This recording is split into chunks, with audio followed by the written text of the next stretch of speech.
안녕하십니까. 사랑과 기쁨과 희망을 드리는 사이클TV입니다. 반갑습니다, 여러분들. 참고로 여러분들 새해 복 많이 받으십시오. 2021년 1월 1일 여러분들. 저도 이제 마음 다잡고 열심히 한 해를 달려보겠습니다. 이번만큼은 통합과학 완강할 수 있도록 최선을 다하도록 하겠습니다, 여러분들. 아시겠죠? 오케이, 시작할게요, 여러분들. 자, 통합과학 제일 먼저 첫 번째 나오는 내용이 뭐냐면요. 우주 초기의 원소의 생성이 제일 처음 나옵니다. 그래서 빅뱅 우주론이 등장하죠. 그래서 우주 팽창의 증거. 참고로 여러분들, 저는 참조하는 교재가 완자통합과학입니다. 완자통합과학. 그러니까 여러분들 그 교재를 사셔서 공부하시면 많은 도움이 될 거예요. 제가 보기에는 그 책이 제일 나은 것 같아요. 광고는 아니고요. 누가 저한테 광고를 주겠습니까? 자, 그래서 빅뱅 우주론이 등장하는데, 우주 팽창의 증거는 이제 뒤에 가면 여러분들 자세하게 다루게 될 건데, 우주 팽창의 증거는요 매우 중요합니다.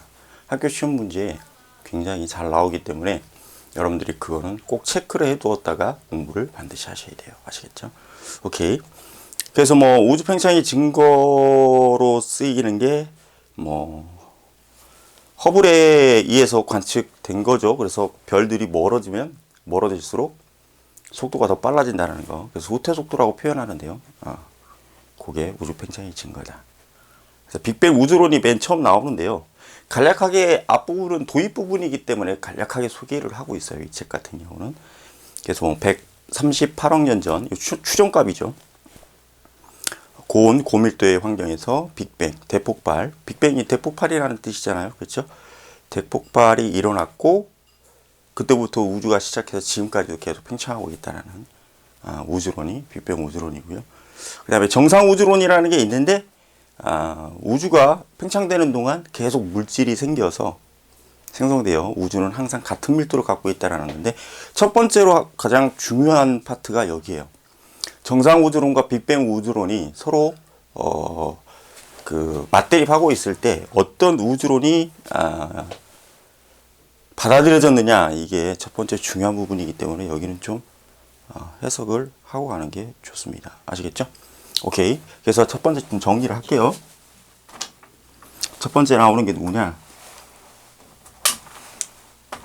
참고로 당신은 왜 마스크 안 쓰고 합니까? 여러분들, 여기 다 저희 집이에요. 집이기 때문에 저 혼자밖에 없어요. 그래서 마스크를 안 끼고 해도 상관없죠. 오케이. 자, 빅뱅 우주론 제가 참조하는 교재가 분명히 말씀드렸죠. 완자라고. 그쵸? 여러분들 책 보시면 될 겁니다. 자, 빅뱅 우주론이 있고요.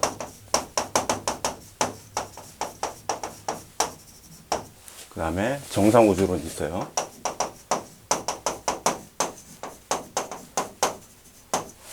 제 강의를 많이 보셨으면 아시겠지만, 그렇게 제가 정리를 잘하는 스타일은 아니에요. 그냥 날 것 그대로 내보내는 그런 강의이기 때문에 여러분들이 그건 참조하고 보시면 되겠습니다. 어차피 내용만 괜찮으면 되지 않겠습니까? 오케이. 자, 주장한 과학자는 빅뱅 우주론이 가모프 등이 주장했고요. 가모프. 간단하게. 가모프. 그 다음에 여기는 호일. 그죠? 호일. 이거 정도는 여러분들 거의 정리되어 있을 거니까 여러분들이 해석을 좀 하고 가셔야 돼요. 매우 중요해요. 이건 체크 잘 하셔야 됩니다. 그 다음에 우주의 크기는 팽창. 과학자. 주장한 과학자죠. 오래간만에 칠판에 쓰려니까 이상하네. 우주의 크기는 얘도 팽창. 그 다음에 얘도 팽창이에요. 자, 여러분들, 요거는 공통점입니다. 공통점, 둘 다 팽창을 주장했다라는 거 공통점이에요. 근데 중요한 건 차이점이 매우 중요해. 아시겠죠? 우주의 질량. 이 녀석은 일정. 그죠? 일정. 오케이. 그 다음에 이 녀석은 증가. 이렇게. 일단 정리해놓고 제가 말씀드릴게요. 아시겠죠? 그럼 여러분들 보세요. 크기가 부피인데, 요거를 부피로 보죠. 부피. 얘는 질량이죠. 그러면 여기에서 여러분들 보세요. 밀도, 밀도의 개념이 나오는데, 자 봐요. 밀도의 개념이 나오는데, 얘는 팽창하면서 질량이 일정합니다. 그래서 얘는 밀도가 감소.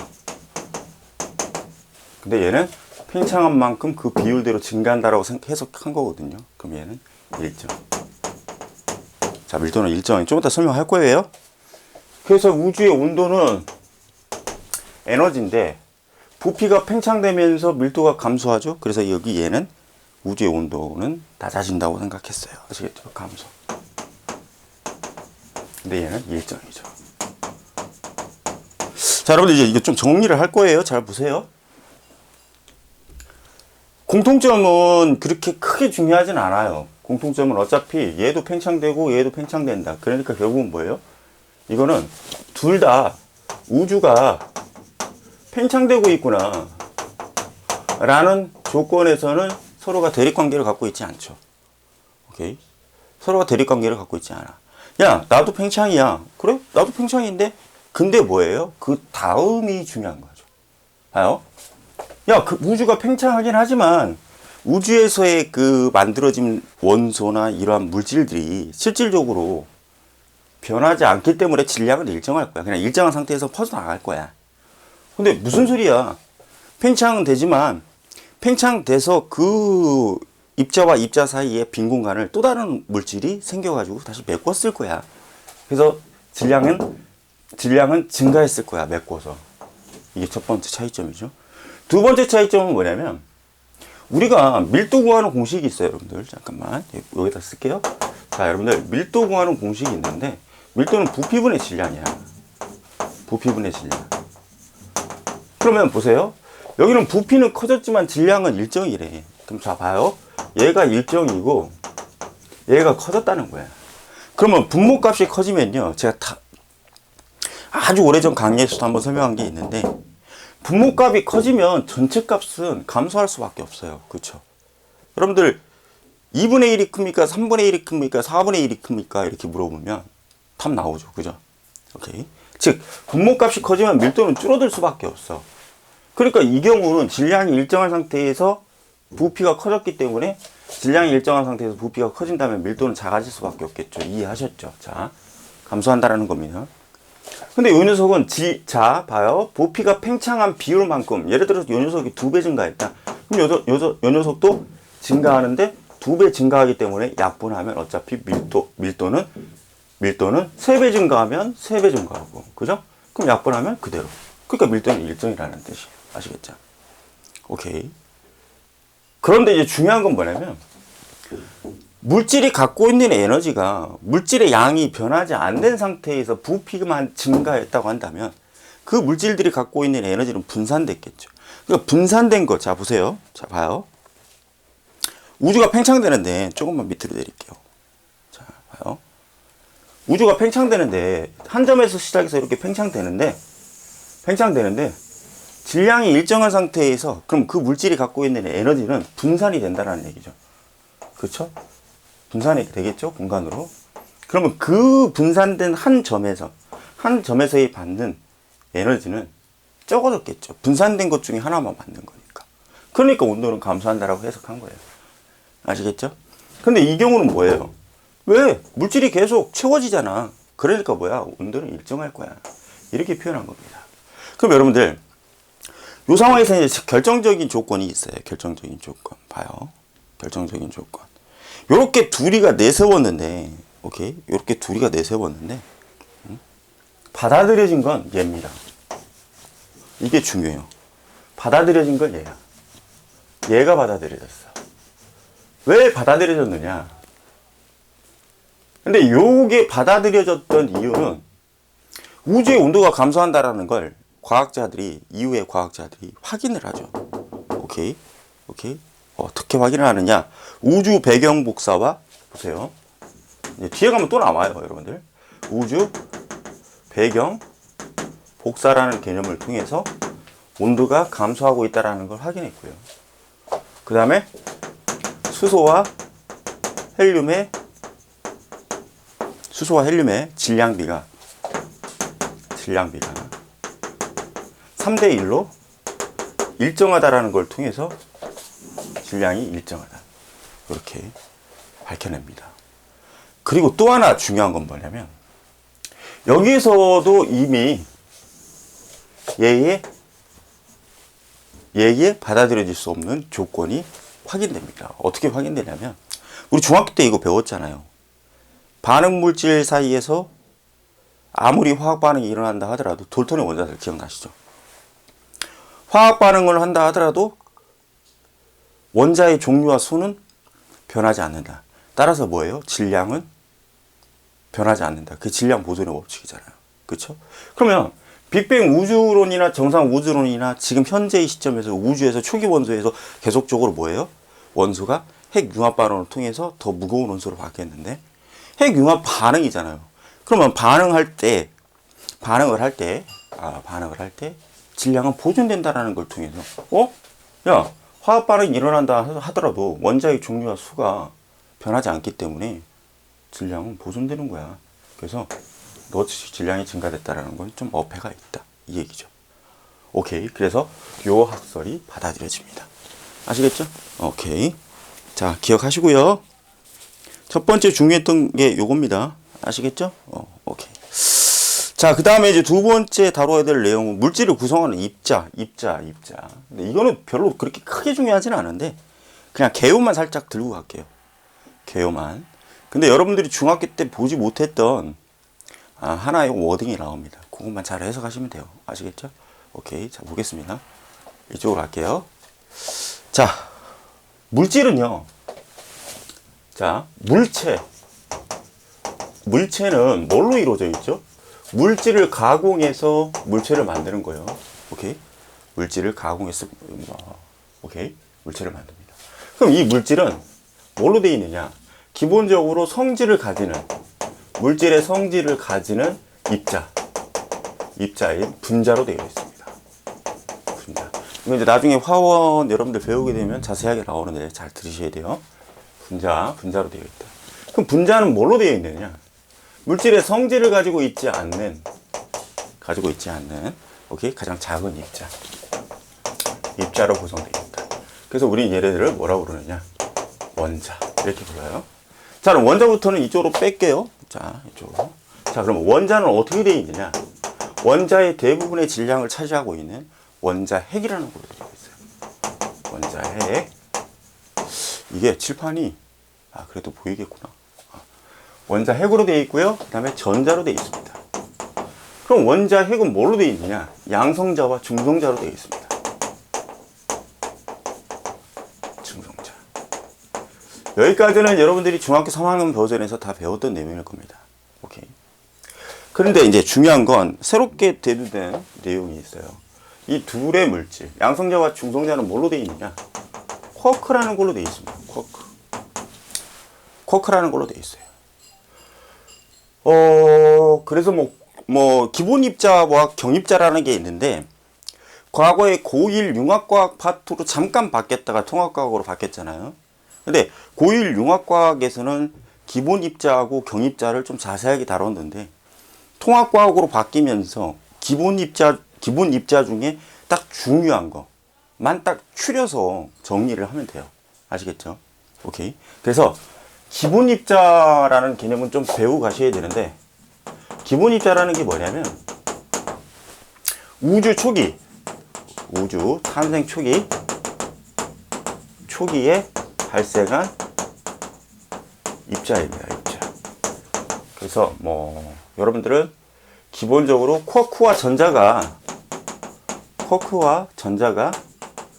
여기서 말하는 기본 입자에 속한다라는 거 정도만 알고 가시면 돼요. 근데 이제 이게 또 중요해요. 학교에서 조금 자세하게 다룰 건데, 이 쿼크들 사이에서 두 개만 해석 잘 하시면 돼요. 위 쿼크가 있고요. 아래 쿼크가 있습니다. 오케이. 위 쿼크와 아래 쿼크가 있어요. 근데 이거는 좀 암기해 주십시오. 위 쿼크가 가지고 있는 전하량은요. 이건 암기가 필요해요. 플러스 3분의 2 쿨롱입니다. 쿨롱. 전하량이 나뉘는 쿨롱이에요. 아래 쿼크가 갖고 있는 전하량은 마이너스 3분의 1 쿨롱입니다. 오케이. 근데 중요한 건 이제 여기 얘를 또 배워야 돼요. 얘를. 그래서 위 커크와 아래 커크가 있는데 양성자와 중성자에 대해서 좀 해석을 하고 가겠습니다. 볼게요. 자, 양성자하고 중성자는 자 이제 요쪽으로 갈게요. 자, 양성자는 어떻게 되어 있냐면요. 위 커크, 그래서 업 커크. 옛날에는 업 커크 이렇게 제시했었는데 바뀌었어요. 어렵다고 그래서 바뀌었습니다. 그래서 양성자는 업 커크하고 그다음에 업 커크하고 그다음에 다운 커크. 그러니까 윗 아래 이렇게 해서 양성자를 구성합니다. 이 그림은 여러분들 특히 잘 보셔야 돼요. 자, 이 그림은 특히 여러분들 잘 보셔야 됩니다. 왜냐하면 학교에서 이 그림에 대한 내용들이 좀 많이 나올 수 있어요. 아시겠죠? 그 다음에 중성자는 어떻게 되냐면요. 중성자는 업 하나에 다운 하나, 다운 하나 이렇게 되어 있어요. 아시겠죠? 그래서 이걸 가지고 여러분들 블라인드 문제를 많이 내. 이걸 가지고 이 블라인드 문제라는 게 뭐냐면 업이나 다운이나 이걸 알려주지 않고 문제를 출제한다는 얘기죠. 자, 다시 말씀드릴게요. 업이나 다운이나 이것을 알려주지 않은 상태에서 출제를 한다는 얘기입니다. 아시겠죠? 오케이. 자, 갈게요.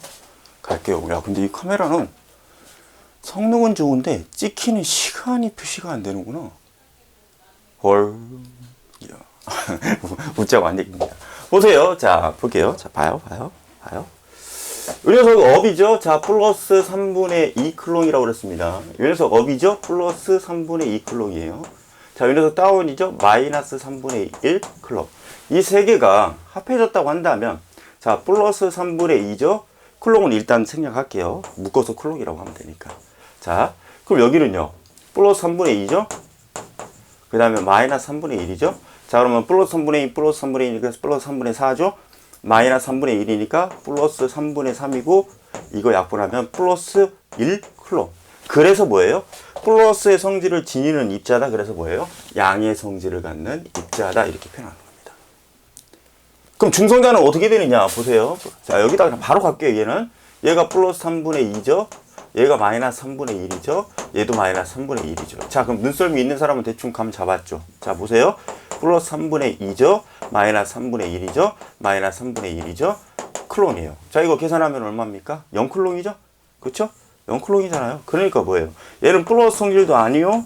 마이너스 성질도 아니다. 그래서 결국은 뭐다? 얘는 양성도 아니고 양성도 아니고 마이너스, 즉 음성도 아니니까 중성의 입자이다. 그래서 중성자라고 표현하는 겁니다. 아시겠죠? 오케이. 되셨죠? 자, 숟가락 하나 더 뜰게요. 그러면 여러분들 이쪽으로 갈게. 숟가락 하나만 더 뜨겠습니다. 보세요. 어차피 뒤에 가면 또 나올 건데 보세요. 잘 봐요. 보셔야 됩니다. 원자 핵은 아까 여기서 얘기했던 것처럼 원자 핵은 양성자와 중성자로 되어 있다고 그랬습니다. 그쵸? 그러니까 다시 말하면 원자 핵은 원자 핵 한 숟갈 더 뜨면 원자 핵의 질량을 우리는 원자량이라고 부르거든요. 어차피 여러분들 내년에 가면 배울 거니까. 원자 핵의 질량을 원자량이라고 불러요. 근데 이때 이 원자 핵의 질량은 양성자 수 플러스 중성자 수입니다. 요건데요, 여러분들. 그러면 양성자하고 중성자가 결국은 원자 핵을 나타내는 거고, 질량은 원자 핵의 질량에 비해서 엄청나게 적기 때문에 전자의 질량은 무시해버립니다. 그래서 전자의 질량을 무시한 상태에서 원자 핵의 질량이 원자량이 된다는 의미예요. 자, 근데 중요한 건 뭐냐면 얘는 정기적으로 중성이니까 아무것도 갖고 있는 쿨롱이 없어요. 그쵸? 근데 얘는 플러스잖아요. 그쵸? 플러스잖아요. 그죠? 그러니까 결국은 뭐예요? 얘는 플러스죠? 플러스잖아요. 그러니까 원자 핵은 결국은 플러스 성질을 지니고 있구나 라는 거. 요거 알겠죠? 이 정도는 뭐 해석할 수 있겠죠? 오케이, 좋아요. 자, 칠판 잠깐만 닦고 갈게요, 여러분들. 오케이. 자, 칠판 닦고 갑시다. 이게 물초코 쓰는 칠판이라서 이게 방이다 보니까 그냥 일반 분필은 못 쓰겠더라고요. 닦고 갈게요. 이건 안 보여드리고 싶은데 너무 지저분하게 집어져서.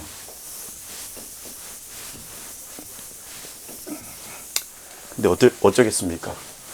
방이다 보니 어쩌겠어요. 먼지가 날리면 안 되잖아요. 그쵸? 그래서 물질반을 쓴다는 거 이해해 주셨으면 좋겠고, 다 지우고 갈게요.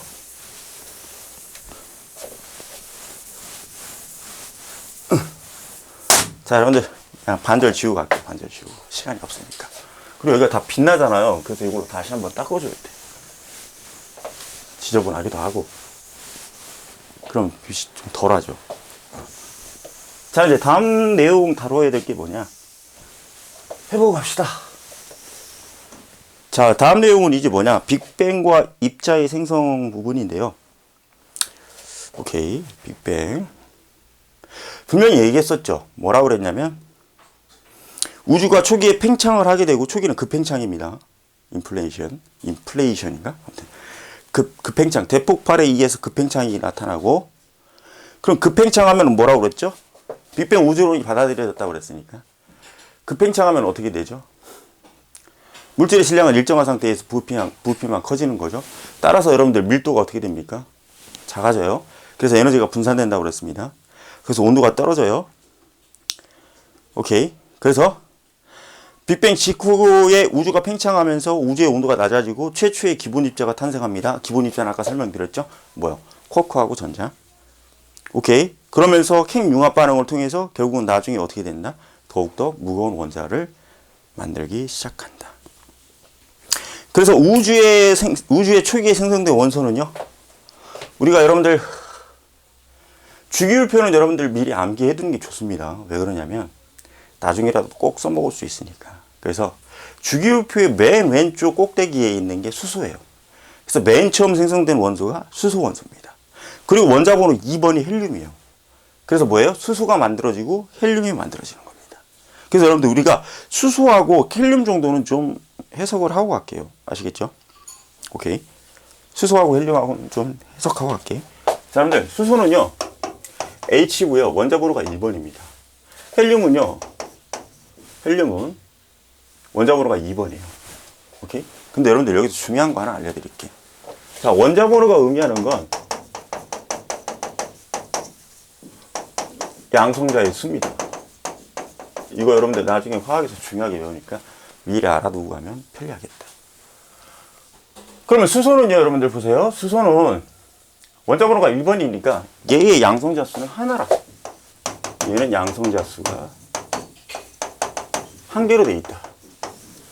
오케이. 그럼 얘는 양성자 수가 몇 개입니까? 양성자 수가 원자번호가 2번이니까 2개겠죠. 요거 정도는 좀 알아두시고요. 이거는 미리 알려드리는 겁니다. 아시겠죠? 그래서 수소는 양성자 하나로만 구성되어 있으면 뭐다? 수소가 된다. 아시겠죠? 근데 양성자가 2개로 이루어져 있는 건 뭐다? 헬륨이다. 아시겠죠? 그 다음에 하나 정도는 좀 더 알려드리고 갈게요. 아시겠죠? 이건 어차피 뒷부분에 가면 또 자세하게 나오니까. 동위원소라는 개념이 있어요. 자, 동위원소. 미리 들어두면 좋으니까. 동위원소라는 개념이 있습니다. 양성자 수는 같으나, 자, 보세요.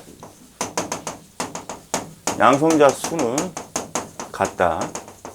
근데 원자의 질량수가 다르다. 이게 동위원소입니다. 양성자 수는 같은데 질량수가 달라.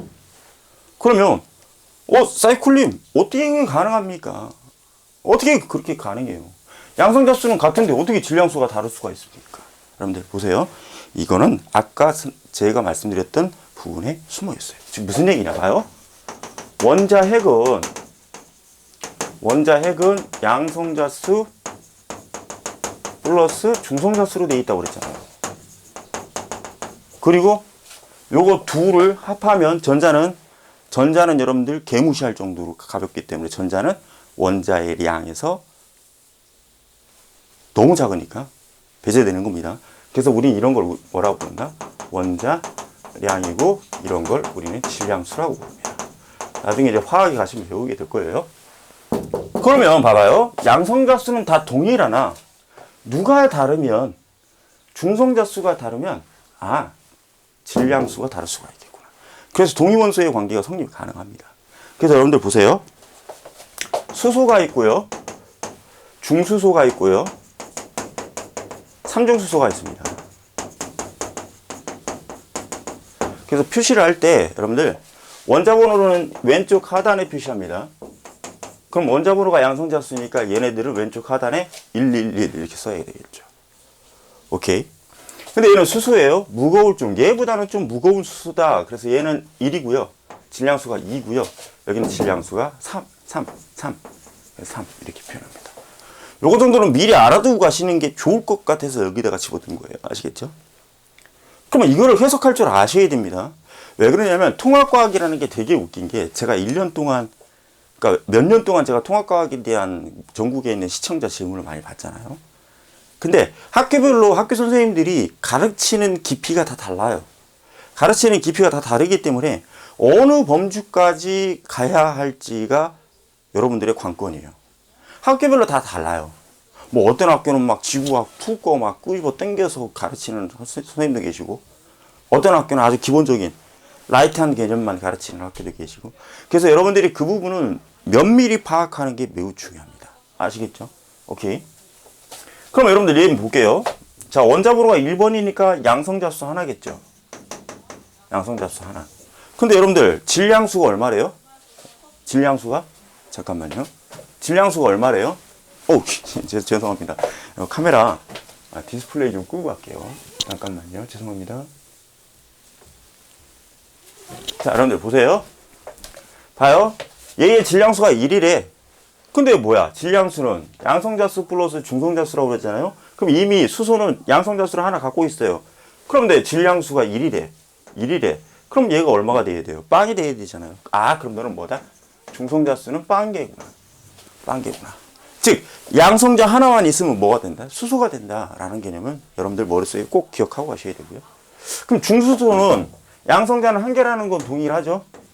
양성자는 한 개라는 게 동일해요. 근데 얘의 질량수가 2래. 그럼 얘는 1이고 얘가 2래. 아, 그럼 중성자가 하나 더 있구나. 오케이? 중성자가 하나 더 있구나. 그럼 여기서 여러분들 꿀팁을 하나 드릴게요. 중성자수를 구할 때는요. 어떻게 구하면 되는 거냐면 얘 마이너스 얘 하면 됩니다. 알겠어요? 왜? 보세요. 양 플러스 보세요. 이거 어차피 여러분들 화학원에서 또 나오니까 양 플러스 중이 질량수인데 그죠? 오케이? 자, 여러분들 중성자수를 구하려면 질량수 마이너스 양성자수잖아요. 그죠? 그러니까 얘 마이너스 얘 하면 중성자수 나온다라는 거 여러분들 화학원 하나 배운 겁니다. 오케이? 자, 그럼 얘의 중성자수는 몇 개입니까? 2 마이너스 1이니까 1이겠죠? 오케이. 그럼 여기도 양성자는 하나겠죠? 오케이. 3 마이너스 1이니까 중성자수 몇 개예요? 2개. 이런 것들을 우리는 뭐라고 그런다? 동위원소라고 그런다. 알겠습니까? 오케이? 되셨죠? 자, 그 다음에 여러분들 이제 잘 봐야 돼요. 잘 봐야 됩니다. 오케이? 자, 봐요. 헬륨도 동위원소가 있습니다. 자, 헬륨도 동위원소가 있어요. 헬륨은요, 헬륨3라는 동위원소, 원소가 하나 있고, 헬륨4라는 원소가 하나 있어요. 그래서 여러분들 볼게요. 헬륨은 원자번호가 2번입니다. 헬륨은 원자번호가 2번이에요. 근데 얘는 질량수가 4고요. 아우, 죄송합니다. 3이죠. 잠깐만요. 3이에요. 헬륨 3니까. 오우, 씨. 조명을 많이 켜놨더니 덥네요. 땀이 나네. 얘는 3입니다. 3. 그리고 얘가 4죠. 오케이. 자, 갑시다. 그러면 똑같아요. 개념은. 보세요. 2번, 2번이죠? 그럼 얘는 양성자수 몇 개입니까? 2개죠. 얘도 양성자수 2개죠. 자, 근데 중성자수 구할 때는 어떻게 하라고 그랬죠? 얘 마이너스 얘예요. 1이죠. 그럼 얘는요. 얘 마이너스 얘예요. 2죠. 됐네요. 오케이. 이렇게 파악해 주시면 됩니다. 근데 이거를 블라인드 문제로 만들 경우가 있기 때문에 미리 알려드린 거예요. 아시겠죠? 동위원소. 오케이. 콜. 좋아요. 이렇게 하시면 될 것 같고요. 그래서 여러분들 우리가 우주 초기에 기본 입자인 쿼크가 만들어진다고 그랬습니다. 그렇죠? 그래서 업 쿼크, 다운 쿼크가 만들어진다고 그랬죠? 그래서 양성자를 먼저 만듭니다. 아시겠죠? 양성자를 먼저 만들어요. 그럼 양성자를 먼저 만들었다라면 양성자 하나가 결국은 수소가 된다는 얘기니까 양성자 하나가 결국은 수소가 된다는 얘기니까 그래요. 그러니까 수소가 만들어졌겠죠. 그죠? 그러니까 초기에 양성자를 형성해서 수소를 먼저 만든 다음에 그 다음에 헬륨이 만들어지는 겁니다. 그럼 헬륨이 만들어졌다는 얘기는 양성자가 만들어지면서 중성자도 만들어지고. 오케이? 자, 그래서 여러분들 제가 말씀드렸던 것처럼 참조하는 규제 보시면 기본 입자가 먼저 생성되고, 이거 순서대로 여러분들 공부하셔야 됩니다.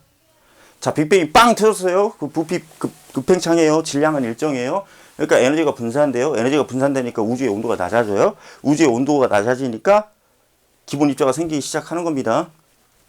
알겠습니까? 왜 그러냐면 초기는 우주의 온도가 너무 높았어. 그럼 우주의 온도가 너무 높았다라는 얘기는 물질이 그러니까 너무 에너지가 크게 되면 그 에너지, 그러니까 뭐라고 해야 되느냐. 여러분들이 이건 하나 알고 가시는 게 좋을 게 뭐냐면, 물질의 온도가 높고 에너지의 크기가 엄청나게 크면요, 매우 불안정한 상태가 돼요. 근데 어떤 입자를 만든다라는 얘기는 그 입자는 안정한 상태에서의 입자를 의미하는 거거든요. 그러니까 초기에 그렇게 비유하시면 돼요. 그러니까 초기에는 에너지가 엄청나게 컸기 때문에 매우 불안정한 상태예요. 그래서 입자가 만들어지지 못했다라고 해석하시면 되고, 오케이? 그렇게 비유하시면 됩니다. 그러다가 우주의 온도가 점점 낮아지니까 안정성을 띠게 되고, 결국은 그래서 입자가 만들어지는데, 첫 번째 만들어졌던 게 순서대로 기억하셔야 돼. 첫 번째 만들어졌던 게 기본 입자. 기본 입자는 뭐가 있다? 쿼크가 있다. 자, 쿼크가 있고 또 뭐가 있다? 쿼크가 있고 전자가 있다. 아시겠죠? 그 다음에 쿼크는 위쿼크와 아래쿼크가 있다. 아시겠죠? 근데 양성자는 위쿼크, 아래쿼크. 그래서 뭐예요? 플러스 1쿨롱. 아시겠죠? 그 다음에 뭐예요? 그 다음에 중성자는 위쿼크, 아래쿼크. 그래서 0. 아시겠죠? 그 다음에 양성자와 중성자가 만들어지고 난 다음에, 그 다음에 이제 원자예요. 보세요. 자, 이게 녹화하다가, 화면이 살짝 달라졌죠. 녹화를 하다가 마이크에 배터리가 나가가지고, 어쩔 수 없이 잠깐 잘랐어요. 이미지 자르고 왔습니다. 자, 봐요. 그래서 여기 숫자가 지워졌을 거야. 그쵸? 이게 헬륨4죠. 자, 볼게요, 여러분들. 봐봐. 중요한 거는요, 이제 순서상으로 정리하는 게 굉장히 중요합니다. 아시겠죠? 오케이. 순서상으로 정리하는 게 굉장히 중요해요. 자, 빅뱅이 일어났죠? 자, 글씨 이쪽은 안 보이겠다. 그죠? 잠시만요.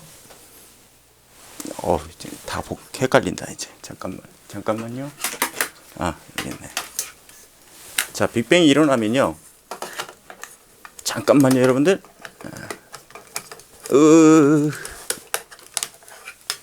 자, 이렇게 꼽아놓고 위로 좀 올라갑시다. 자, 빅뱅이 일어나면요, 보세요. 빅뱅이 일어나고 난 다음에 순서대로 기억하셔야 됩니다. 첫 번째는 이제 온도가 낮아지기 시작하니까 기본 입자가 생성됩니다. 그렇죠? 자, 뭐가 생성된다고요? 기본 입자를 생성해요. 그래서 대표적인 예 뭐가 있었죠? 쿼크하고 그 다음에 전자. 두 가지만 알면 되시고요. 업쿼크, 다운쿼크. 그죠? 그 다음에 얘네들이 어떻게 된다고 그랬죠? 두 번째는 자, 양성자, 그 다음에 중성자를 형성하고요. 그러면 양성자가 이미 우리가 알고 있듯이 양성자가 가지는 게 아까 얘기했던 것처럼 양성자 하나로 이루어져 있는 게 수소잖아요. 그렇죠? 그러니까 이미 수소 원자핵은 만들어진다는 거죠. 얘가 만들어진 다음에 얘가 결국은 수소 원자핵이 돼버리는 거니까, 자, 얘가 수소 원자핵이에요. 오케이? 수소 원자핵. 그러니까 여기에 수소 원자핵 생성했다라는 개념이 들어가면 되겠네. 그쵸? 여러분들 참조하는 규제. 오케이. 되셨죠? 오케이. 그래서 이제 이거 좀 설명하고 갈게요. 아까 설명했겠지만, 자, 양성자는 위쿼크 플러스 다운쿼크. 그쵸? 아래쿼크. 그래서 뭐예요? 플러스 3분의 2, 마이너스 3분의 1. 그래서 뭐예요? 플러스 1쿨롱. 그래, 양성자. 자, 중성자는요? 자, 위쿼크 플러스 아래쿼크. 그래서 3분의 2 플러스 3분의 2, 마이너스 3분의 1, 마이너스 3분의 1. 그래서 0. 그죠? 그래서 중성자가 된다는 거. 자, 이제 세 번째는 중요한 거예요. 수소 원자의 핵 형성은 이미 여기서 정리하면 되고요. 자, 세 번째가 또 중요한 건데, 세 번째 이제 수소가 핵융합 반응을 합니다. 수소가 핵융합 반응을 통해서 헬륨 원자 핵을 형성합니다. 이 순서대로 기억하셔야 된다라는 거. 헬륨 원자 핵 생성하고요.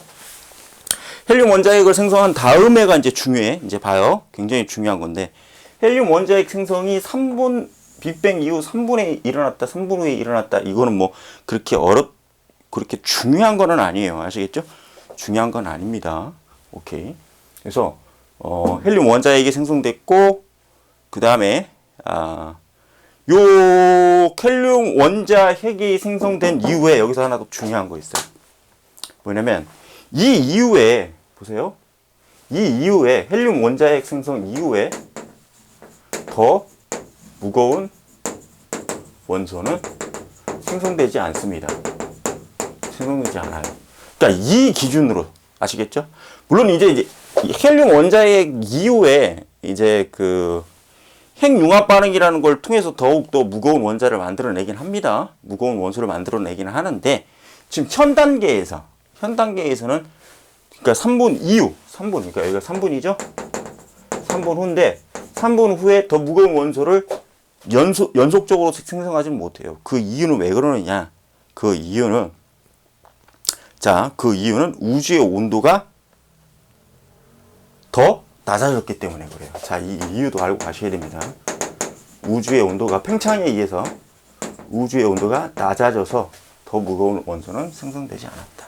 그래서 이제 이 이후에 그러니까 무거운 원소를 만들어서 이제 별로 성장하는 부분은 뒷부분에 가면 나옵니다. 주기혈소 뭐 이런 부분. 자, 그래서 그 다음이 이제 매우 중요합니다. 잘 봐요. 그 다음이 매우 중요해. 자, 네 번째는 드디어 이제 원자를 생성합니다. 자, 여기서 여러분들이 좀 다소 헷갈릴 수 있는 부분들이 있어요. 뭐가 있냐면, 봐봐요.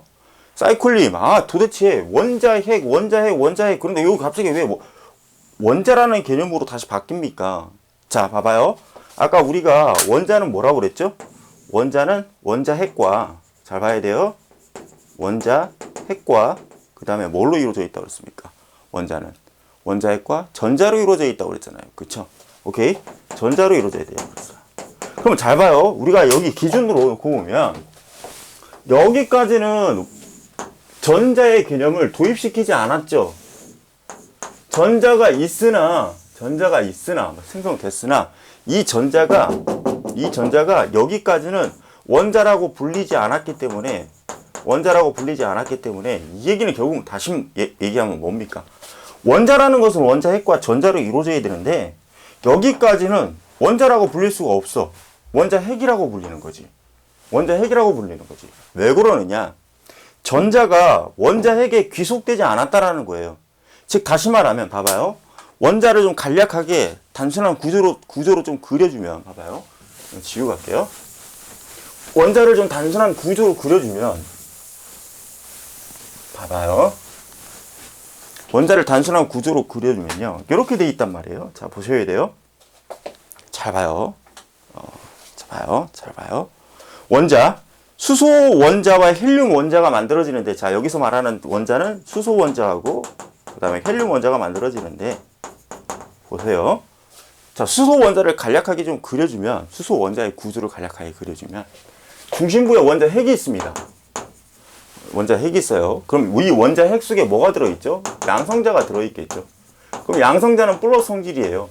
근데 전자는 마이너스 성질이에요. 이거 뒤에 가면 또 나옵니다.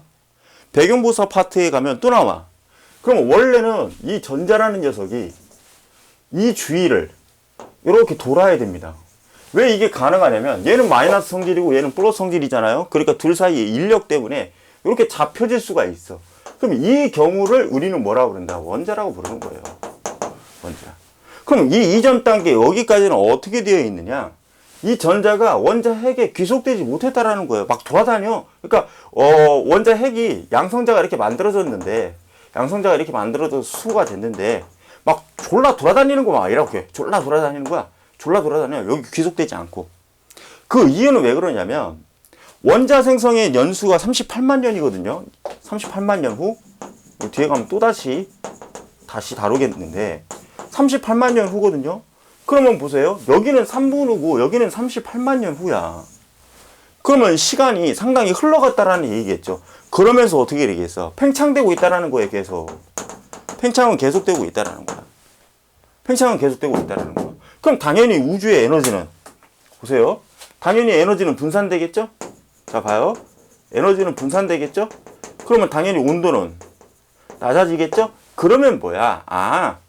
이 이전 단계는 요 전자라는 녀석이 가지는 에너지가 너무 센 거야. 너무 세. 그러니까 뭐야? 졸라 빨리 달려. 졸라 빨리 달려. 그러니까 예를 들어서 이런 경우죠. 자, KTX가 이렇게 지나갑니다. KTX 졸라 빠르잖아. 그럼 졸라 빠른 KTX를 여러분들이 손으로 잡을 수 있어? 잡을 수 있어, 없어? 못 잡지. 그러니까 얘가 엄청난 고에너지 상태로 존재하기 때문에 얘가 잡히질 않아, 양성자에. 그러니까 여태까지는 뭐야? 전자를 잡지 못했기 때문에 원자라는 구조를 갖고 있지 않아요. 그런데 중요한 거는 뭐야? 온도가 매우 낮아지다 보니 이 고에너지 전자가 에너지를 점점 잃어버리고 그 다음에 그거에 따라서 속도가 떨어지게 되고 속도가 떨어지니까 드디어 가다가 이렇게 잡혀버리는 거예요. 이렇게 잡혀버리는 거야. 그래서 드디어 원자의 구조를 만들었다는 겁니다. 아시겠죠? 오케이. 자, 차후에 가면 또 이거에 대해서 설명을 또 할 겁니다. 어떤 설명을 할 거냐면 거기 보시면 여러분들 참조하는 교재에 보면 원자 구조 다 나와 있네. 이 녀석이 졸라 빨리 달리는 요 상태. 그러니까 즉 38만 년이라는 즉 원자가 생성되는 그 시기 이전까지는 얘가 졸라게 빠른 에너지를 가지고 돌아다녀요. 그래서 어떻게 되느냐면 빛이라는 것이 미리 설명하는 겁니다. 빛이라는 것이 이렇게 가려고 하는데 이 전자가 빛을 툭툭 때려버려요. 툭툭 때려버려요. 그래서 어떻게 되느냐? 우주는 불투명 상태로 존재하죠. 우주는 불투명 상태로 존재해. 요 이전까지는. 알겠죠? 그러다가 이 졸라 돌아다니는 고에너지 상태의 이 전자들이 원자에 이제 귀속돼 버리면 빛이 갈 수가 있어요. 그래서 결국은 이제 어떻게 바뀌느냐? 투명 상태로 바뀝니다. 불투명에서 투명으로 바뀌는 기준이 38만 년이에요. 아시겠죠? 그래서 불투명에서 투명으로 바뀌는 그 시점을 배경 복사라 부릅니다. 이건 매우 중요해. 왜냐면 빅뱅 우주론의 증거가 되기 때문이에요. 아시겠죠? 오케이. 자, 그리고 바로 이제 배경 복사 바로 나오네요. 그렇죠? 봐봐요. 매우 중요해요. 자, 집중하시고 잘 따라오셔야 돼. 자, 38만 년 기억하셔야 됩니다. 다시 한번 말씀드릴게요. 38만 년 원자의 생성. 오케이? 원자의 생성. 그래서 그때의 전자가 양성자에 귀속되면서 원자를 만들었다라는 거. 수소도 마찬가지고 헬륨도 마찬가지고. 헬륨 자 보세요. 수소는 양성자가 하나니까 양성자 하나에 전자가 하나 이렇게 구조를 갖고 있습니다. 아시겠죠? 그럼 여기에 플러스 입자를 갖고 있는 거. 이게 수소고요. 헬륨은 원자번호가 2번이죠? 그래서 양성자 하나에 또 양성자 하나에 중성자 2개예요. 이거 기억하셔야 됩니다. 매우 중요합니다. 그럼 양성자 수하고 전자 수는 같아요. 항상. 알겠죠? 양성자 수하고 전자 수는 같기 때문에 여기는 이제 전자 2개가 이렇게 얘네 주변을 이렇게 돌아다닙니다. 이렇게. 아시겠죠? 그래서 이게 헬륨4. 아시겠죠? 그래서 그 38만 년이 매우 중요해요. 아시겠죠? 근데 얘가 이렇게 귀속될 수 있었던 건 38만 년의 우주의 온도가 자 봐요. 38만 년의 우주의 온도 이것도 매우 중요합니다. 38만 년의 우주의 온도 38만 년 우주의 온도가 3000K 켈빈 온도입니다. 켈빈 온도 3000K라고 불러요. 아시겠죠? 과학에서는 주로 켈빈 온도를 많이 쓰는데 자 3000K 요거 꼭 기억하셔야 돼. 자 원자 생성 38만 년 수소와 헬륨의 원자 만들었다. 그 다음에 그때 우주의 온도는 3000K로 추정한다. 아시겠죠? 그러면서 현재의 시점 펜지니어스하고 윌슨이 현재의 시점에 온도를 측정해 보니까 약 3K로 추정된다. 아시겠죠? 요거는 이제 나중에 가면 스펙트럼 분석의 적서 편의량 가지고 해석하는 건데 오케이? 그것까지는 디테일하게 들어가지 않을게요. 그래서 우리는 이런 걸 뭐라고 부른다? 여기에 굉장히 중요합니다. 이건 학교 시험 문제에 단골로 등장해요. 배경복사다. 배경복사.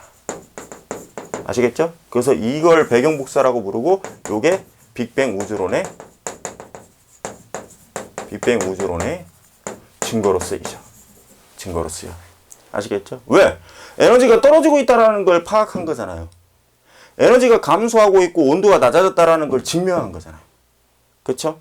우리가 축이 아까 설명했던 것처럼 빅뱅 우주론에서 뭐라고 그랬어요?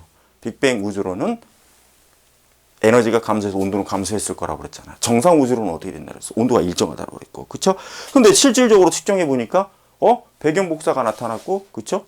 배경복사가 나타났고, 그때의 온도는 3000K. 근데 현재는 추정치가 3K. 그럼 온도는 계속 떨어지고 있다라는 거고, 이때 원자가 생성되었기 때문에 원자가 생성되었다라는 얘기는 다시 말하면 고에너지의 전자가 에너지가 점점 다운되면서 속도가 그렇죠. 속력이 느려지게 되고 그래서 양성자에 귀속됐다라는 거. 오케이? 그래놓고 요거까지도 기억하셔야 돼요.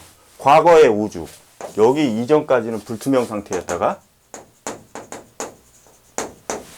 얘를 기준으로 뭘로 바뀐다? 투명한 우주로 바뀐다. 너무 지저분하다 그죠? 투명한 우주로 바뀐다. 여기서 말하는 불투명이라는 건 여러분들 쉽게 얘기하면 여러분들 대기 중에 안개가 꼈다라고 생각하시면 돼. 불투명이라는 건. 오케이? 안개가 껴있다. 왜? 빛이 못 온다라는 거죠. 안개라는 물 입자 때문에 빛이 못 와. 그래서 불투명하다고 부르는 거야. 근데 그 안개가 다 거치고 나면 어떻게 되죠? 수증기로 바뀌었다라는 얘기잖아요. 그럼 뭐 물덩어리들이 사라졌다는 얘기니까. 그러면 환하죠. 그게 투명이에요. 비유를 하자면. 아시겠죠? 그렇게 정리하시면 되고요. 오늘 조금 더 나갈게요. 완강하기 위해서는 꼭 가야 되니까. 자, 이제 스펙트럼 갈 겁니다. 스펙트럼 가봅시다. 카메라 돌리고요. 잘 돌아가죠? 오케이. 자, 또 지워야 돼. 보세요. 스펙트럼 가겠습니다.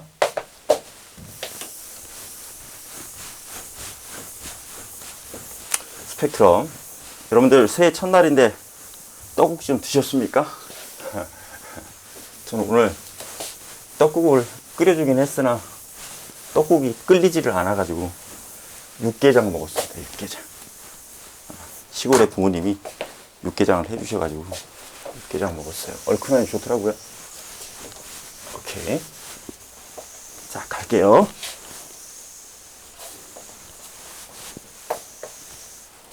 스펙트럼 가겠습니다. 스펙트럼이라는 건 뭐냐면 빨주, 노초, 파남보 요게 스펙트럼인데요. 그렇게 빨주, 노초, 파남보로 이렇게 연속적으로 배열되어 있는 스펙트럼을 우리는 연속 스펙트럼이라고 불러요. 이건 뭐 굳이 크게 중요하지 않은 거니까 그냥 표현만 할게요. 아시겠죠? 연속 스펙트럼이 있고요. 흡수 스펙트럼이 있고 방출 스펙트럼이 있습니다. 자, 보세요. 정리하겠습니다, 여러분들. 연속 스펙트럼이 있고 스펙트럼이 있고요. 흡수 스펙트럼이 있고 방출 스펙트럼이 있어요. 자, 연속 스펙트럼이라는 건 말 그대로 빨주노초 파남보야. 그냥 빨주노초 파남보. 오케이? 그래서 빨주노초 파남보가 어떠한 특정한 경계선 없이 그냥 쭉 배열된 게 연속 스펙트럼. 그래서 여러분들 이거 정도는 알고 가셔야 돼요. 뭐 정도는 알고 가셔야 되냐면 연속 스펙트럼이 나타나는 뭐 종류, 그래서 뭐 백열전구, 뭐 촛불 뭐 이런 것들, 그 종류는 여러분들이 충분히 공부를 해 두시는 게 좋습니다. 그래서 참조하는 규제에 뭐 여러분들 뭐 백열전구 또는 뭐 태양 뭐 이런 것들 고온의 별에서 방출하는 빛들을 연속적으로 배열하는 게 연속 스펙트럼. 그 다음에 흡수 스펙트럼은 뭐냐면 봐요. 자, 빛이 이렇게 가는데요. 빛이 이렇게 가는데 이거 분명히 에너지를 갖고 오겠죠. 오케이? 에너지를 갖고 오겠죠. 근데 봐요. 빛이 막 오는데 저온의 기체 잘 봐요. 저온의 기체 영역을 만나면 이 빛이 이 저온의 기체한테 에너지를 일부 뺏겨. 오케이? 알겠죠? 됐죠? 자, 에너지를 일부 뺏깁니다. 오케이? 일부 뺏겨요. 그래서 특정한 파장의 빛이 얘한테 뺏겨요. 즉, 얘가 흡수를 해버린다는 거죠.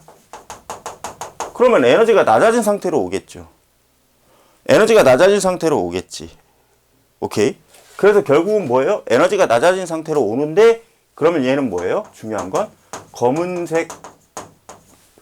자, 보세요. 근데 여러분들 잘 봐요. 흡수하고 방출의 공통점은 선 스펙트럼입니다. 선 스펙트럼. 선의 형태로 표현돼요. 선의 형태로. 선의 형태로 표현되는 겁니다. 근데 흡수 스펙트럼은 검은색 선으로 표현됩니다. 검은색 선. 근데 여러분들 잘 보셔야 돼. 어떤 대다수의 학생들이 이거를 좀 헷갈려 하더라고. 여기 연속 스펙트럼은 빨주노초 파남보가 이렇게 그려져 있습니다. 근데 되게 웃긴 게 흡수 스펙트럼도 희한하게 빨주노초 파남보에 검은색 선이 이렇게 그어져 있어요. 이렇게. 연속 스펙트럼에 흡수 스펙트럼을 그려주게 돼 있는데, 자, 여러분들 보세요. 자, 봐. 이걸 좀 헷갈려라 해. 봐봐, 여러분들. 검은색 선인데 얘가 검은색 선이야. 어? 그러면 검은색이라는 건 빛이 표현되지 않는 영역이죠. 검은색이니까.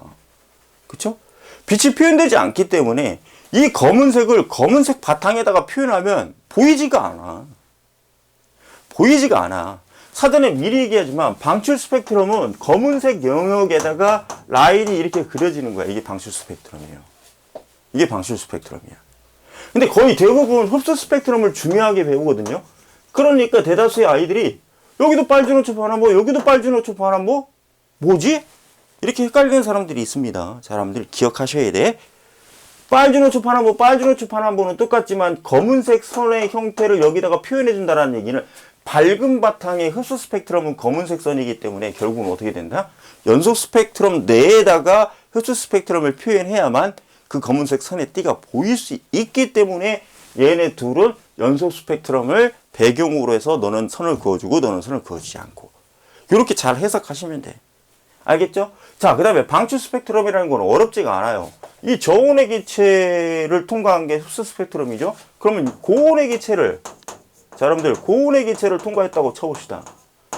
그러면 여기 얘가 고온의 기체니까 에너지를 오히려 더 줘. 그럼 얘가 여기를 이 고온의 기체를 통과하게 되면 에너지가 더 커지겠죠. 그래서 얘는 밝은색 선. 오케이. 얘는 뭐라고요? 밝은색 선. 그러면 고온의 기체가 에너지를 방출했기 때문에 방출 스펙트럼이다. 이렇게 표현하시면 됩니다. 아시겠죠? 오케이. 그러면 이 고온의 기체가 방출한 에너지의 세기에 따라서 특정 파장의 영역에 저 라인이 그어지는 거예요. 이건 조금 어려울 수 있어요. 오케이. 조금 어려울 수 있습니다.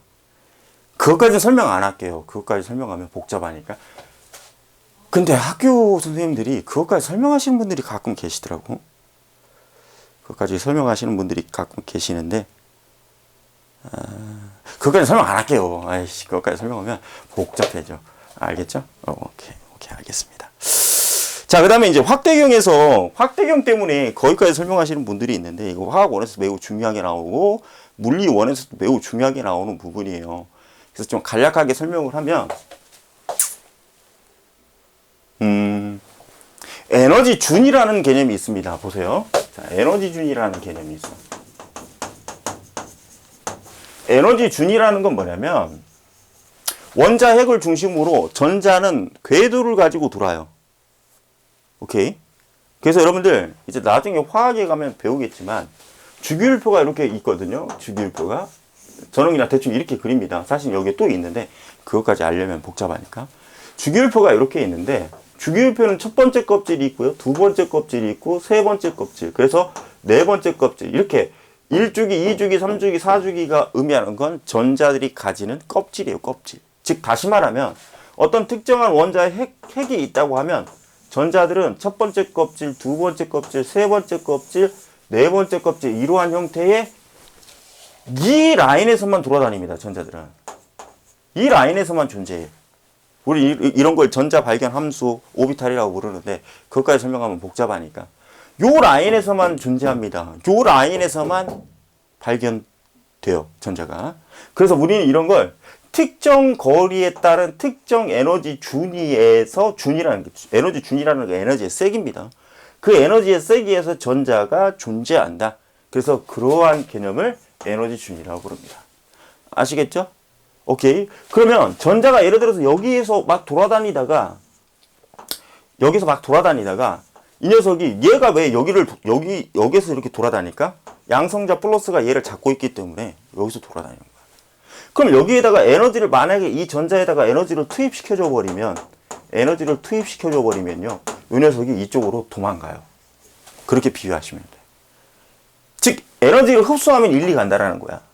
오케이? 그래서 우리는 그것까지 가면 안 되는데, 이 첫 번째 껍질을 주양자수가 1이다. 그래서 주양자수라는 개념은 따로 설명 안 할게요. 그냥 첫 번째 껍질이다 이렇게 생각하세요. 아시겠죠?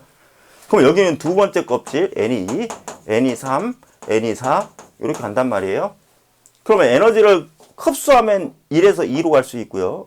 또 예를 들어서 또 흡수하면 2에서 3으로 갈 수도 있고, 또 흡수하면 3에서 4로 갈 수도 있어요. 근데 에너지 투입량에 따라서 1에서 3으로 갈 수도 있겠죠, 전자가. 오케이? 그래서 우리는 이건 전자가 이탈했다. 그래서 뭐라고 부르냐면요, 전이 이렇게 부릅니다. 아시겠죠? 오케이? 전이. 그러면 여기서 우리가 여러분들이 알아야 될 건 뭐냐면, 첫 번째 껍질, 자 n이 1이었을 때, 이거 껍질수라고 표현할게요. 그냥 주양자수라고 표현하지 않고, n이 1이었을 때, 그 다음에 n이 2였을 때, 그 다음에 n이 3이었을 때, 그 다음에 n이 4였을 때, 이때의 얘네들을 에너지의 세기. 자, 요거는 좀 알고 가셔야 돼요. 아시겠죠? 요 세기 정도는, 알겠죠? 요 세기 정도는 좀 알고 가시고, 자 보세요. 이쪽으로 올게요. 봐요. 저 세기 정도만 알고 가시면 되고요. 그 다음에 알고 가셔야 될 게 뭐가 있냐면, 요거 정도는 좀 알고 가셔야지. 봐요. n이 1에서 2, 2에서 3, 3에서 4 이렇게 갈 때, 그때의 에너지의 흡수냐 방출의 관계, 이거는 좀 알고 가셔야 됩니다. 이건 알고 가셔야 돼요. 오케이. 자, 다시 말하면 이게 무슨 얘기냐면, 봐요. 금방 설명했던 것처럼 여기다 쓸게요. 저 위는 빛나니까. 봐요. 이렇게 있으면, 자, 전자가 여기서 돌고 있었다. 이게 만약에 n이 1이었다. 그러면 저 바깥쪽으로 전자가 이렇게 전이 된다. 그랬을 때 에너지를 어떻게 한다? 흡수한다. 아시겠죠? 반대로 여러분들, 요 녀석이 1이 떨어질 때도 있어요. 그럼 이때는 뭐를 한다? 에너지를 방출한다. 아시겠죠? 이거 정도는 알고 가셔야 되겠고, 혹시라도 학교에서 이걸 설명할 수 있으니, 자, 이때 에너지의 세기는 마이너스 n제곱 1, 2, 3, 4 분의 1, 3, 1, 2 킬로줄 포 몰입니다. 자, 그러니까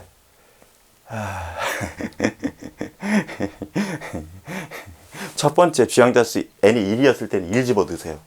아시겠죠? 그 다음에 n이 2였을 때는 2 집어넣으세요. n이 3이었을 때는 3 집어넣으세요. n이 4였을 때는 4 집어넣으시면 돼. 그래놓고 예를 들어서 만약에 뭐 n이 2에서 1로 떨어졌다. 그것만 하나 해볼까요? 자, n이 2에서 1로 떨어졌다. 그럼 그때 방출되는 에너지의 세기는 어떻게 되는지 그것만 해볼게요. 그것만. 아시겠죠? 그러면 일단 2원이었을 때는 1을 집어넣는 거니까 마이너스 1, 3, 1, 2. 그죠? 그죠? 자, 그럼 2T였을 때는요? 2T였을 때는요? 보세요. 2T였을 때는, 오케이? 볼게요. 4 집어넣으면, 2 집어넣으니까 어떻게 됩니까? 4분의 1, 3, 1, 2죠? 그럼 얘는 마이너스 4분의 1, 3, 1, 2. 그쵸? 그럼 이거 계산 되나? 자, 1, 3, 1, 2 나눠볼까요? 4로 4, 3, 12, 11, 4, 2, 8, 5, 32. 4, 8, 32. 328.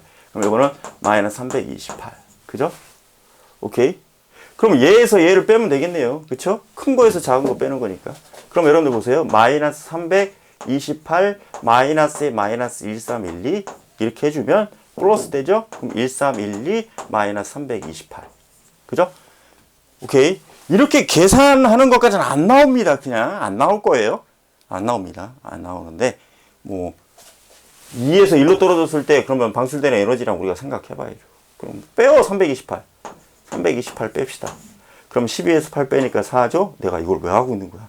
자, 그러면 10에서 2 빼니까 8이죠? 그럼 12에서 3 빼면 9네요. 그러면 984 kJ/몰을 방출한다는 얘기입니다. 그럼 거꾸로 가면은요, 결국은 뭡니까? 984 kJ/몰을 흡수한다는 개념이겠죠.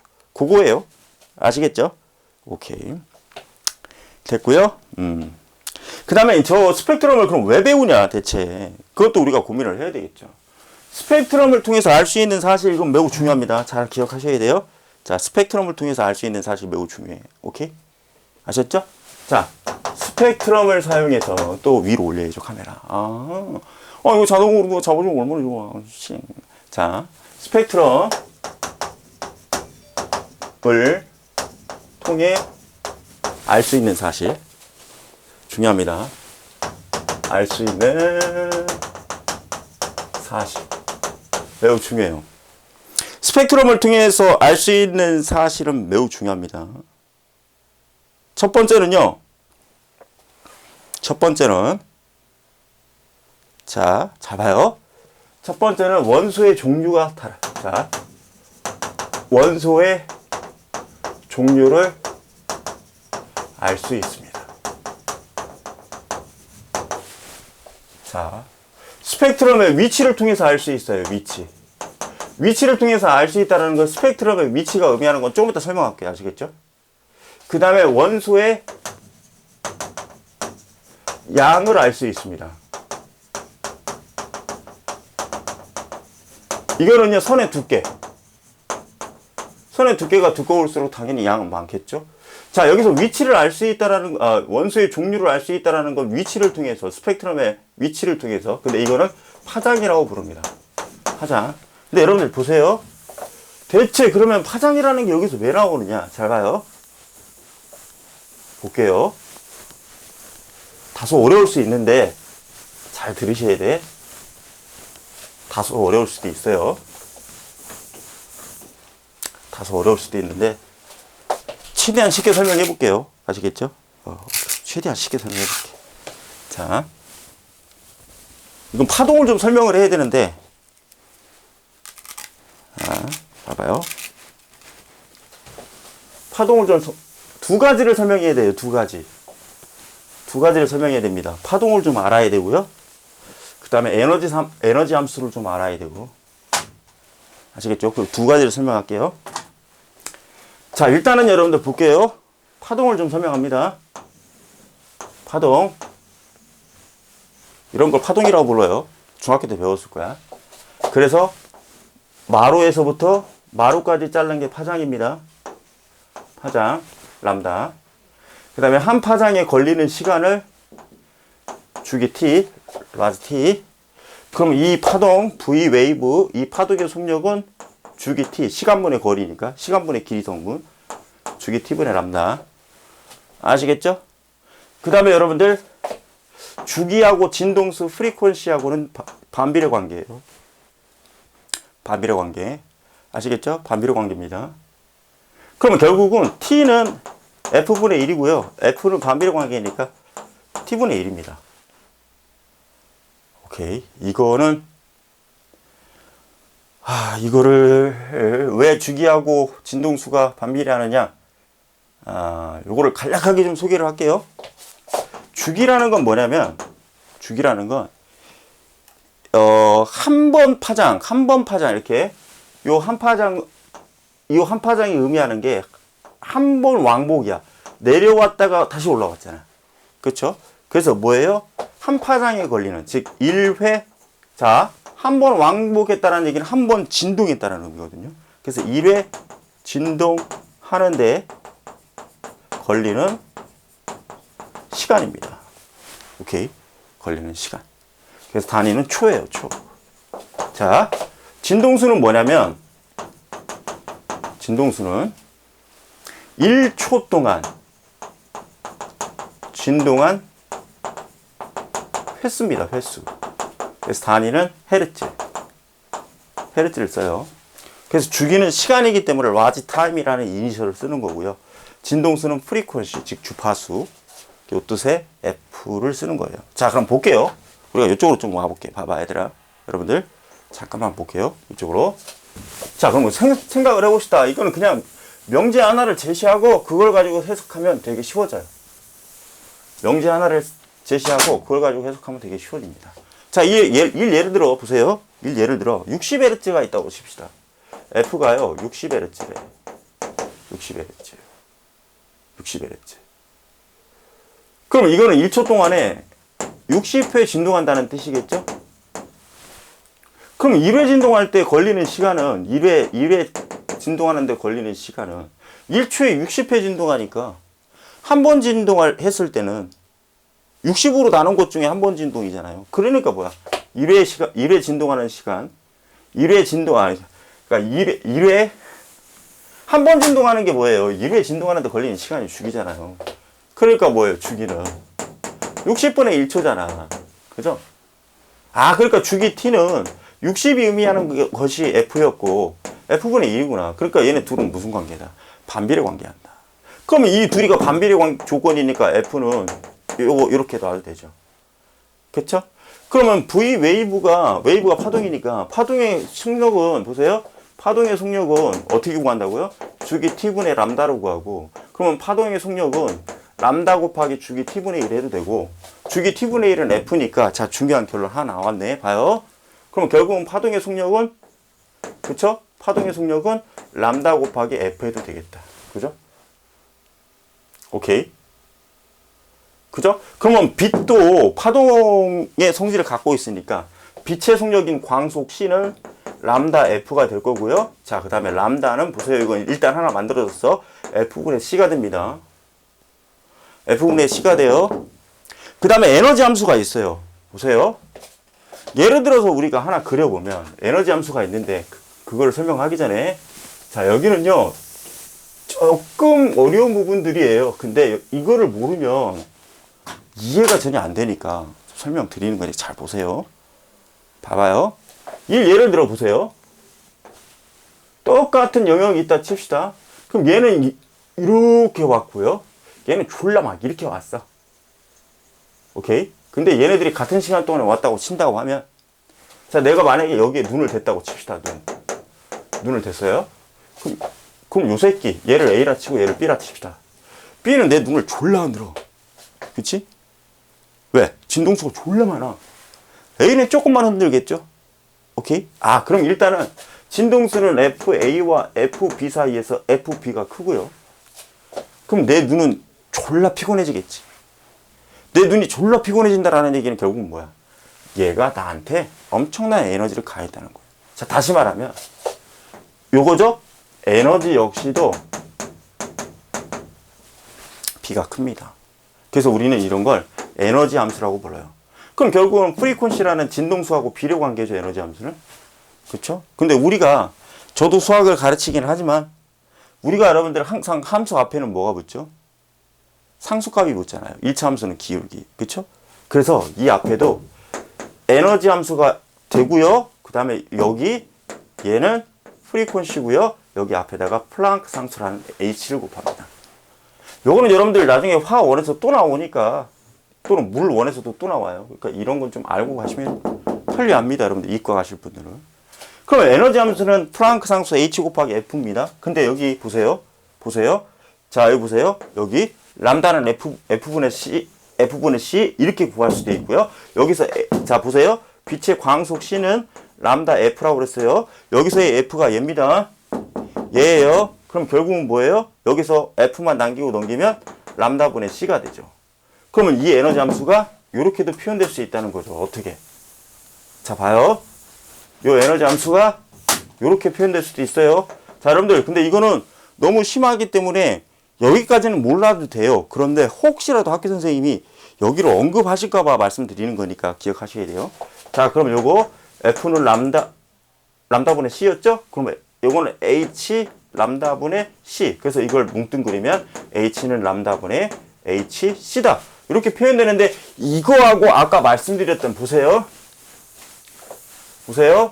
요거하고 아까 말씀드렸던 에너지 값이 있었습니다. 마이너스 n제곱분의 1312 kJ per 몰인데, 이 몰이라는 게 뭔지 아직은 궁금해하지 마세요. 이건 어려우니까. 아시겠죠? 그럼 요거하고 같다라고 등치시키면 이렇게 되는 거죠. 보세요. 자, 람다분의 hc가 결국은 뭐가 된다, 여러분들? 마이너스 n제곱분의, 자, 봐요. n제곱분의 1312. 자, 이렇게 되는 거예요. 단위 생략할게. 자, 근데 이제 잘 봐요. 여기 내부에서 h가 의미하는 건 플랑크 상수라고 해서 상수 변하지 않아. 그럼 얘 일정. 그러면 1로 그냥 보세요. 변하지 않는 녀석이니까. 이건 제가 드리는 꿀팁. 광속 C는 3 곱하기 10의 5승 km/s 또는 3 곱하기 10의 8승 m/s로 일정합니다. 그러니까 얘도 일정. 그럼 1로 치환. 그럼 결국은 람다분의 1이 되겠죠? 람다분의 1이 되겠지? 자, 그럼 람다분의 1. 그럼 여기도 변수는 얘 상수잖아. 그러니까 얘 일정 1로 치환해버리면 여기서의 변수는 누굽니까? n제곱이에요. 그쵸? 그러면 결국은 람다는 누구랑 비례한다? n제곱과 비례한다. 이거예요. 오케이? n제곱과 비례한다. 됐습니까? 오케이? 그러면 결국은 람다가 클수록 얘의 값도 커진다라는 것이겠죠. 오케이? 자, 그래서 여러분들, 자, 근데 여기까지 나갈 필요는 없고, 자, 여기까지는 나가지 마세요. 여러분들이 잘 알고 가셔야 될 건 어디까지만 나가시면 되냐면 여기까지만 가시면 돼요. 여기까지만 가시면 돼. 알겠죠? 오케이. 그러면 봐봐. 여기까지만 가시면 되는 건데, 여기서 중요한 건 뭐다? 에너지하고 람다는 무슨 관계다? 에너지하고 람다는 무슨 관계다? 반비례한다. 아시겠죠? 그럼 잠깐만 이쪽으로 와볼게요. 봐요. 이쪽으로 와볼게요. 자, 봐요.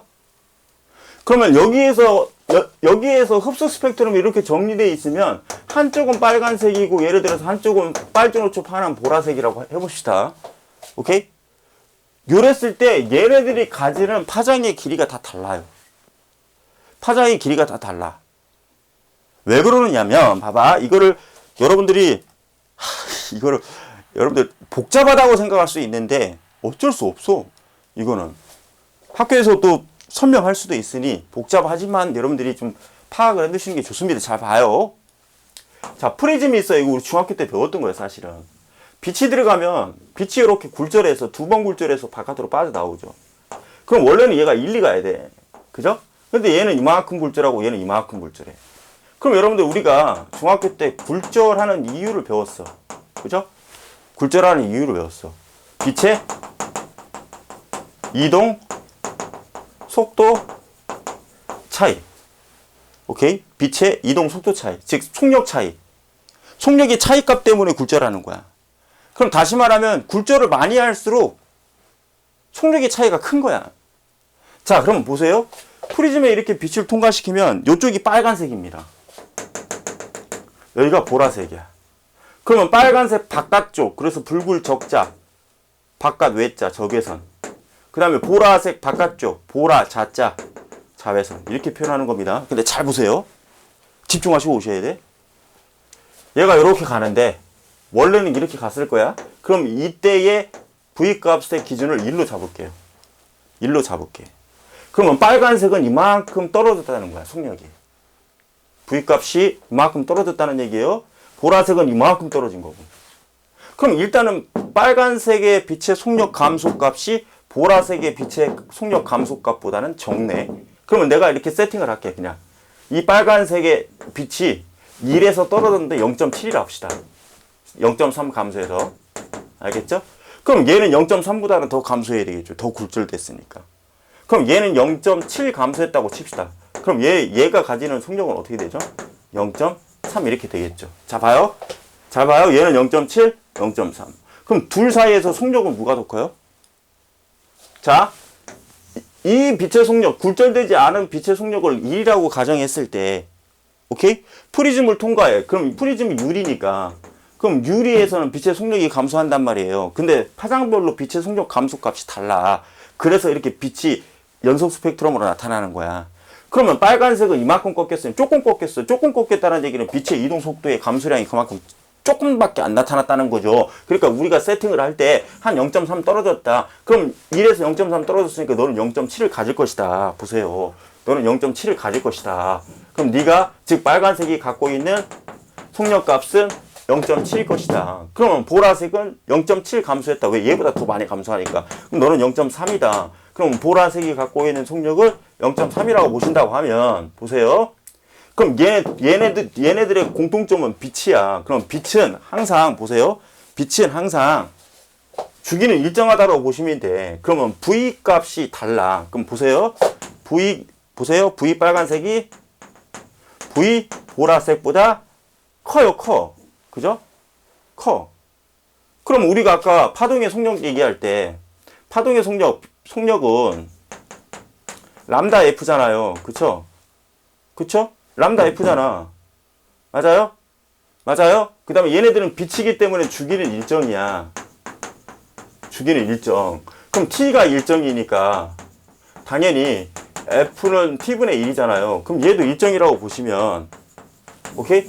얘도 일정이라고 보시면 얘를 일정으로 놓으면 어떻게 됩니까?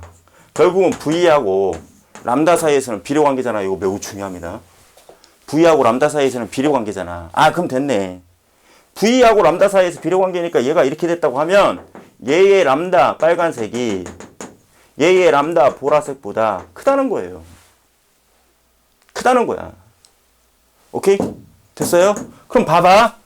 람다가 크면 에너지가 작잖아. 그죠? 그럼 잘 봐봐, 여러분들. 자, 이제 이거 가지고 저쪽으로 갈게. 잘 봐요.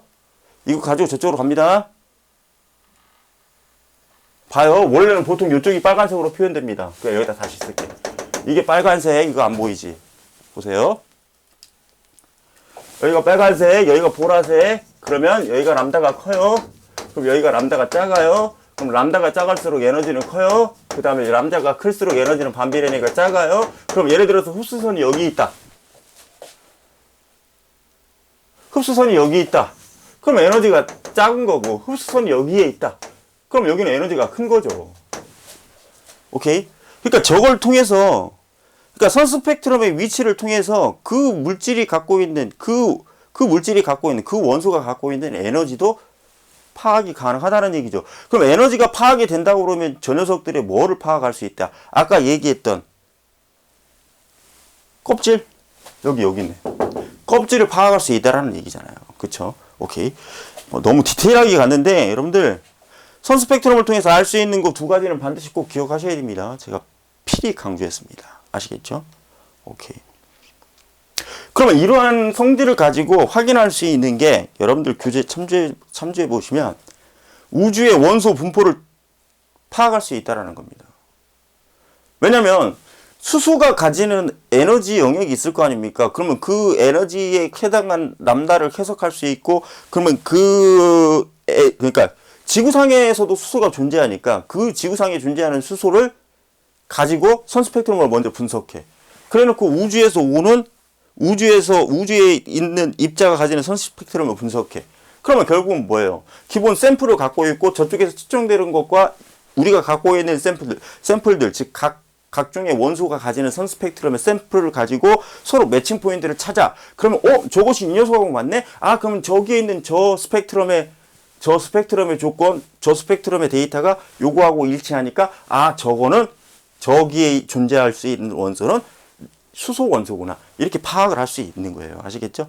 그렇게 해서 우주가 가지는 원소의 분포를 파악하는 거죠. 아시겠죠? 그래서 우주의 원소는 대부분 뭘로 되어 있다라고 판단합니까? 수소와 헬륨으로 판단하는 거예요. 아시겠죠? 오케이. 되셨죠? 자, 그 다음에 이제 여러분들이 가지고 제가 말씀드렸던 참조 교재에 보시면 빅뱅 우주론에서 예측한 수소와 헬륨의 질량비라는 게 있는데 자, 요것도 많이들 헷갈려들 하시기 때문에 요거는 좀 제가 설명을 드릴게요. 쿼크의 결합으로 양성자와 중성자가 생성된 시기는 우주의 온도가 높기 때문에 양성자와 중성자가 서로 변환을 막 합니다. 그럼으로써 결국은 양성자와 중성자의 개수는 1대1의 비슷한 개수의 구조를 갖고 있어요. 자, 볼게요. 1대1의 비슷한 구조의 개수를 갖고 있습니다. 자, 요거까지만 설명하고 1강은 마치겠습니다. 오케이. 요거까지만 설명하고 1강 마칠게요. 1대1의 구조를 갖고 있어요.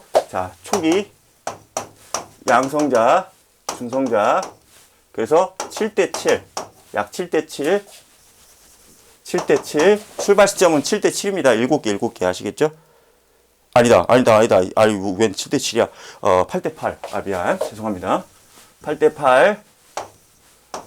자, 그 다음에 이제 온도가 이제 조금씩 어떻게 됩니까? 낮아지기 시작하죠? 오케이.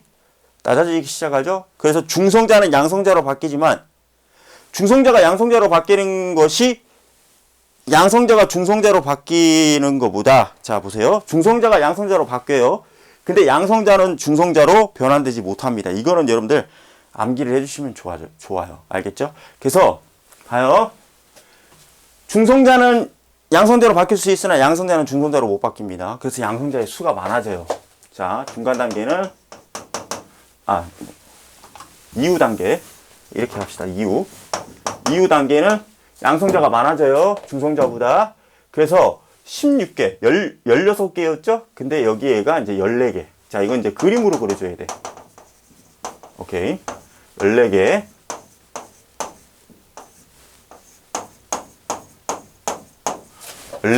아시겠죠? 그 다음에 잘 보셔야 돼. 잘 보셔야 돼요. 그 다음에 중성자는 2개죠. 왜? 개수 변하면 안 되잖아요. 질량 모순의 법칙이니까. 16개 중에 2개. 자, 보세요. 중성자. 자, 근데 여러분들 양성자 1개가 의미하는 게 수소라고 그랬습니다. 자, 그럼 볼게요. 수소의 개수 세봅니다. 자, 2, 4, 6, 8, 10, 12, 14이죠. 오케이? 그 다음에 여러분들 헬륨이 하나 만들어지잖아. 근데 헬륨은 아까 제가 그림 그려줬듯이 어떻게 됐습니까? 양성자 2개에 중성자 2개로 돼 있죠? 중성자가 반드시 있어야만 하는 이유는 따로 설명하지 않을게요. 양성자만 있으면 플러스니까 서로의 반발력이 심해지겠죠. 그럼 어떻게 됩니까? 반발력 때문에 불안정해지고 핵분열이 일어날 확률이 큽니다. 그래서 중성자가 끼어 있는 거예요. 그래서 여기 헬륨 4죠? 자, 그럼 볼게요. 잘 봐요. 양양, 중중. 그럼 이게 헬륨이죠. 그 다음에 얘 헬륨의 질량수는 아까 설명했죠? 원자번호는 2고 질량수가 4라고 그랬습니다. 그럼 헬륨 하나가 가지는 질량수는 4. 아시겠죠? 자, 그 다음에 얘네들은 수소라고 그랬어요. 그러면 수소는 어떻게 된다고 그랬죠? 원자번호 1번 양성자수 하나, 질량수 하나. 그럼 얘는 여기까지가 수소죠? 그러면 하나, 둘, 셋, 넷, 다, 여, 일곱, 여덟, 아홉, 열, 열한, 열둘. 그쵸? 그럼 수소가 가지는 총 질량수는 12. 그래서 뭐예요? 수소와 헬륨의 질량비는 3대 1입니다. 요거 매우 중요해요. 3대 1. 오케이? 3대 1. 그래놓고 뭐예요? 우주가 팽창했을 때에도 이 비율을 유지한다라는 거죠. 그럼 다시 말하면 결국은 이 비율을 지속적으로 유지하면서 간다라는 얘기는 결국은 뭡니까? 그들의 질량에는 큰 변화가 없었겠구나 라는 것들을 알 수 있습니다. 아시겠죠? 오케이? 자, 그럼 여기까지만 해석을 하면 크게 그러니까 수소와 헬륨의 질량비가 3대 1인데 3대 1이라는 걸로 과거에 과학자들이 예측을 했는데 현대의 과학자들이 스펙트럼이라는 새로운 신기술을 가지고 분석을 해보니까 과거의 예측치와 지금의 예측치가 지금의 실제값이 일치한다라는 걸 파악하게 된 거고, 그래서 빅뱅 우주론의 예측치와 지금의 실제 측정한 실제 데이터가 매칭이 되기 때문에 빅뱅의 우주론이 정립된 겁니다. 아시겠죠? 그래서 빅뱅 우주론의 증거는요, 자 보세요. 빅뱅 우주론의 증거는 학교별로 다 틀려요. 그래서 이건 여러분들이 좀 확인할 필요가 있어. 빅뱅 우주론의 증거는 이제 마지막으로 하나만 얘기하고 갑시다. 이건 중요하니까. 증거는 첫째, 수소와 헬륨의 질량비가 3대 1로 일정하다라는 게 첫 번째. 두 번째, 배경 목사. 이 둘을 빅뱅 우주론의 증거라고 내세우는 학교 선생님들도 계시고요. 여기에 하나 더 추가한 학교 선생님들도 계셔요. 어떤 학교 선생님은요, 이것도 빅뱅 우주론으로 보셔요. 근데 이것도 틀린 건 아니야. 스펙트럼 분석. 선 스펙트럼. 아, 왜 이래? 마지막인데. 스펙트럼 분석. 에이, 몰라, 씨. 근데 이게 틀린 건 아닙니다, 여러분들. 아시겠죠? 그래서 여러분들이 학교 선생님이 어떻게 강조하시는가를 여러분들이 분석 잘 하셔야 돼요. 아시겠죠? 오늘 일강, 중간에 마이크 배터리가 나가가지고 한번 끊어진 걸 제외하면 그래도 괜찮았네요. 2021년 1월 1일 첫 출발, 첫 스타트 끊었으니까요. 여러분들, 최대한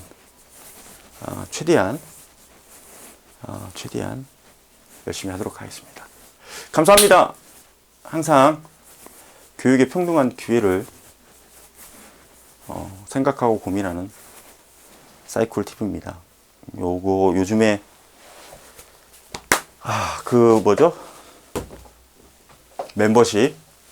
멤버십 때문에 말이 좀 많이 있는데 그것까지도 제가 오픈을 해버리면 저로서는 어떻게 감당을 할 수가 없어서 그렇다는 점 다시 한번 양해 말씀 부탁드리고, 통합과학은 오픈하기로 했으니까 다 해서 최대한 완강할 수 있도록 열심히 노력하겠습니다. 감사합니다. 항상 좋아요와 구독은 저에게 큰 힘이 됩니다. 감사합니다. 지금까지 사랑과 기쁨과 희망을 드리는 사이콜TV였습니다. 감사합니다, 여러분들. 리모컨.